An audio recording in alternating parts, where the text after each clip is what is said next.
పుష్ప సినిమాతో దేశవ్యాప్తంగా నేషనల్ క్రష్గా మారిన రష్మిక మందన్న గతేడాది విడుదలైన యానిమల్ మూవీ హిట్తో ఫుల్ జోష్లో ఉంది.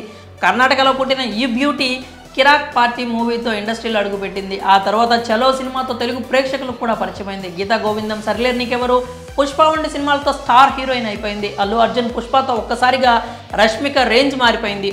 నేషనల్ క్రష్గా గుర్తింపు తెచ్చుకుంది. బాలీవుడ్ దృష్టిని ఆకర్షించి తొలి సినిమానే బాలీవుడ్ సీనియర్ హీరో అమితాబ్ బచ్చన్తో తెరపంచుకునే అవకాశం కొట్టేసింది. ఆ తర్వాత మిషన్ మజ్ను, యానిమల్ చిత్రాలు చేసింది. సందీప్ రెడ్డి వంగ, రణబీర్ కపూర్ కాంబోలో వచ్చిన యానిమల్ కలెక్షన్ల మోత మోగించిన సంగతి విదితమే. ఈ చిత్రంలో రష్మిక కాస్త బోల్డ్గా కనిపించి అభిమానులకు కన్విన్స్ చేసింది. ప్రస్తుతం చేతి నిండా సినిమా అవకాశాలతో షూటింగ్స్తో బిజీ అయిపోయింది. కెరీర్ గురించి పక్కన పెడితే ఆమె పర్సనల్ లైఫ్ గురించి ఎప్పుడు ఏదో ఒక రూమర్ వస్తూనే ఉంటుంది. విజయ్ దేవరకొండ రష్మిక రిలేషన్లో ఉన్నారని, పెళ్లి కూడా చేసుకోబోతున్నారని అనేక సార్లు వార్తలు వచ్చాయి. వాటిని జోడీ ఎప్పుడు ఖండిస్తూ వస్తున్నారు కూడా. తాజాగా రష్మిక వీడీ లాంటి భర్త కావాలంటూ షాకింగ్ కామెంట్స్ చేసింది. రష్మిక ఢిల్లీ ఫ్యాన్స్ అనే ఎక్స్క్యూజ్ రష్మిక భర్తగా రావాలంటే ఎలాంటి లక్షణాలు ఉండాలి? ఆమె ఇండియా నేషనల్ క్రష్ కాబట్టి ఆమె భర్త ఖచ్చితంగా ప్రత్యేకంగా ఉండాలి. ఆమె భర్త వీడీలా ధైర్యంగా ఉండాలి.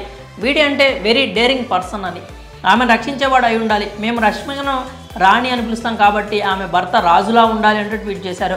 ఆ ట్వీట్ కాస్త వైరల్ అవడంతో రష్మిక దీనిపై స్పందించింది. అది నిజం అంటూ ట్వీట్ చేసింది. దీంతో ఆమె భర్త ఎలా ఉండాలో అనే క్లారిటీ ఇచ్చేసినట్లుగా అయింది. అయితే సోషల్ మీడియాకి కంటి మీద కునుకు లేకుండా చేయడానికి ఇలా వీడీ లాంటి భర్త కావాలని రష్మిక కావాలని ఇలా స్పందించింది అంటున్నారు. వీడీ అంటే విజయ్ దేవరకొండ కాబట్టి వీడీ అని మెన్షన్ చేసి ఉన్న ట్వీట్కి స్పందిస్తే ట్రెండింగ్లో ఉండవచ్చునని ఇలా కామెంట్స్ చేసిందా అనేటువంటి సందేహాలు కూడా వ్యక్తమవుతున్నాయి. మరి వీడీ లాంటి భర్తగా కావాలని రష్మిక క్లారిటీ ఇవ్వడంపై మీ అభిప్రాయాలు ఏంటో కామెంట్స్ రూపంలో తెలియజేయండి.